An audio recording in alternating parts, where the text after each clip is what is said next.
Setelah Wang Ling dan Dumo membuat kesepakatan untuk bekerja sama membunuh Tao Zhen, Wang Ling kemudian membebaskan Tao Zhen dari rantai yang menyegelnya selama ribuan tahun. Tao Zhen dan para pasukannya beserta Wang Ling kemudian memasuki lautan jiwa mati tempat warisan pengetahuan Tusi berada. Begitu Tao Zhen menyerang lautan jiwa mati dengan tombak penghancur bintang, seekor naga berkepala 9 muncul ke permukaan dan menyerang Tao Zhen, yang merupakan penjaga warisan Tusi. Namun serangan itu dengan mudah diblokir. Naga itu berkata, "Tao Zhen, kau adalah kesadaran jahat yang terbentuk ketika Tuan mempraktikkan teknik ilahi transformasi aliran mengalir. Jika bukan karenamu memberontak pada titik paling kritis dari penanamannya, Tuan tidak akan mati." Tao Zhen berkata, "Apa hubungannya denganku? Ambisi Tusi terlalu besar, mencoba menguasai teknik ilahi yang tidak bisa dikuasai siapapun.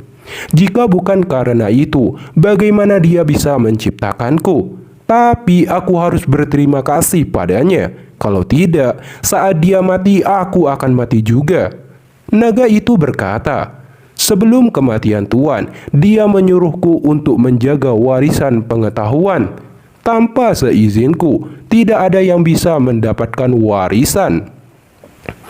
Tao Zhen berkata kalau dirinya sudah memiliki warisan kekuasaan dan tidak membutuhkan warisan pengetahuan ingatan Tusi. Karena semua yang dia tahu, Tao Zhen juga tahu. Jika bukan karena pembatasan yang ditetapkan oleh hukum warisan yang mengharuskan kedua warisan untuk sepenuhnya mengendalikan kekuatan dalam tubuhnya, dia tidak akan melakukan semua ini dan tidak akan terjebak olehnya di lautan darah selama ribuan tahun. Begitu ucapan itu dikeluarkan, Tao Zhen melesat melancarkan tombak hingga tercipta tornado besar menerjang. Akhirnya tornado besar bertabrakan dengan naga berkepala 9 dan pertarungan sengit pecah. Melihat pemandangan di depannya, Wang Ling mengaktifkan teknik dewa kuno. Karena siapapun yang memiliki warisan harus mengaktifkan warisan mereka di lautan jiwa mati untuk pergi. Namun Wang Ling terkejut bahwa laut jiwa mati tidak merespon, yang menandakan laut jiwa mati bukan warisan pengetahuan.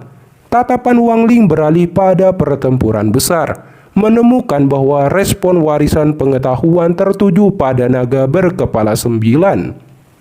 Sebelum Wang Ling mengambil tindakan selanjutnya, dia telah membuat kesepakatan dengan Dumo dan kelompoknya untuk membunuh Tao Zhen.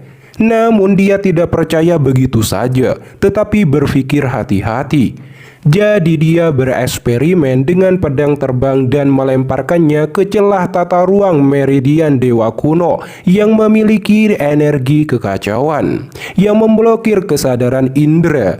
Hanya setelah pedang keluar dari sisi lain koneksinya pulih. Setelah berpikir, Wang Ling mengambil 10 harta yang diberikan Dumo dan kelompoknya, mencampurkan mereka sedikit dan menempatkannya di 3 kantong yang berbeda. Di tengah-tengah pertempuran sengit Tao Zhen melawan naga berkepala 9, Dumo dan 9 kultivator kuno menyelinap mengepung Tao Zhen di tengah dan menciptakan formasi penjara iblis untuk menyegel dirinya. Bagaimanapun jika Tao Zhen berhasil mendapatkan warisan pengetahuan, Dumo dan teman-temannya akan mati.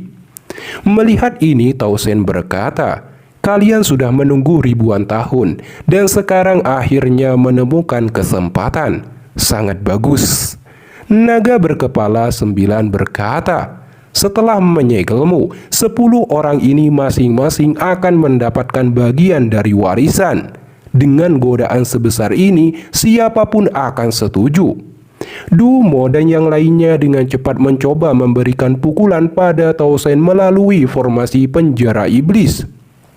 Dalam situasi menentukan seperti ini, Dumo segera meminta Wang Ling dengan cepat mengambil tindakan untuk memberikan Tao Zhen pukulan fatal dengan kekuatan penelan jiwa dewa kuno. Namun Wang Ling tenang dan tidak beraksi, dan dia tidak akan dimanipulasi tanpa alasan oleh mereka. Dia langsung mengabaikan persyaratan 10 jenderal lautan berdarah dan melarikan diri terlebih dahulu melewati Dumo menuju tubuh naga melalui celah tata ruang meridian dewa kuno. Karena Wang Ling telah menemukan lokasi warisan pengetahuan. Melihat situasi yang sudah tidak optimis, naga berkepala 9 segera melancarkan serangan. Namun perbedaan kekuatan terlalu besar.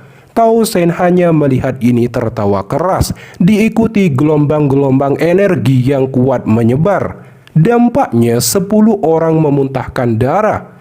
Di saat kritis, Dumo langsung membentuk segel untuk menyelamatkan nyawanya dengan harta yang diberikan pada Wang Ling sebelumnya. Namun itu tidak merespon karena Wang Ling telah mengacaukan jejak spiritual itu ke dalam tata ruang meridian dewa kuno.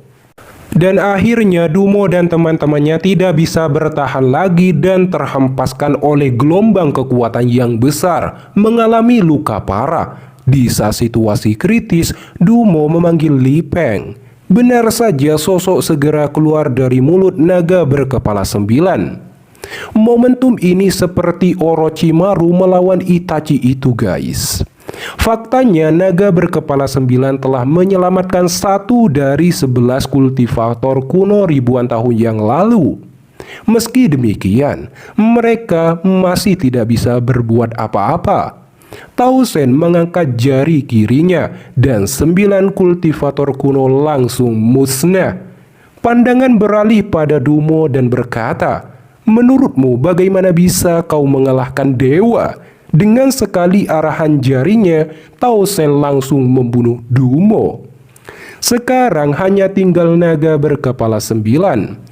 Kultivator yang menyatu dengan naga itu membentuk avatar dan mengeluarkan sebuah tombak yang mirip dengan Tao Shen. Ketika mereka berdua bertempur, Wang Ling menyelinap untuk memasuki tubuh naga. Namun Tao Shen juga telah menemukan lokasi rahasia warisan pengetahuan dari memperhatikan jejaknya pada Wang Ling. Tao Shen tidak membiarkan itu dan segera membentuk avatar untuk mengejar-ngejar Wang Ling. Melihat itu, Wang Ling mengeluarkan 4 tornado yang berisikan banyaknya kekelawar dan bersembunyi di baliknya dengan melepaskan kesadaran ilahi untuk membingungkan Tao Shen. Di saat itu juga, dia beraksi berubah menjadi jiwa pelahap dan memasuki tubuh naga berkepala 9. Namun dilihat dari video previewnya, pihak resminya telah memodifikasinya dengan Wang Ling disate oleh tombak penghancur bintang Tao Shen. Dan Wang Ling keluar dari tubuh Ma Liang dengan jiwa pelahap. Kemudian memasuki ruang misterius di mana warisan pengetahuan lengkap berada. Dari sana Wang Ling menemukan 94 kristal es biru yang melayang, merupakan bagian-bagian dari warisan yang kemudian diserap oleh Wang Ling tanpa ragu satu persatu. Perlahan gelombang ingatan semasa hidup Tusi memasuki tubuh Wang Ling dan akhirnya berhasil mewarisi versi lengkap warisan memori dewa kuno Tusi. Di saat yang bersamaan, tubuh jiwa Wang Ling ditutupi oleh kepompong es besar berwarna ungu. Dan akhirnya Wang Ling berhasil menata ulang tubuh atau merekonstruksi tubuhnya dengan bantuan warisan ingatan Tusi. Dilihat dari penampilan Wang Ling saat ini, dia berpenampilan tampan, rambut putih, mengenakan jubah hitam dengan pola unik, dan terutama tato bintang di keningnya itu, yang merupakan rekonstruksi 8 kali tubuhnya, dan ini menandakan tubuhnya sama dengan dewa kuno. Namun dengan ini juga, Wang Ling telah kehilangan sebagian kekuatan sebelumnya, dan perlu adanya tata ulang, contoh seperti kesadaran ilahi. Kemudian Wang Ling keluar dari tanah dewa kuno setelah 200 tahun. Perjalanan selanjutnya adalah negara Zhao untuk membalas dendam pada Teng Huiyuan. Tapi sebelum itu, Wang Ling akan pergi ke Laut Setan dulu dan pergi ke kota Qinlin untuk membantai ribuan kultivator formasi inti dan dipaksa menjadi murid. Tapi ini nanti, Mimin hanya jelaskan sekadarnya saja.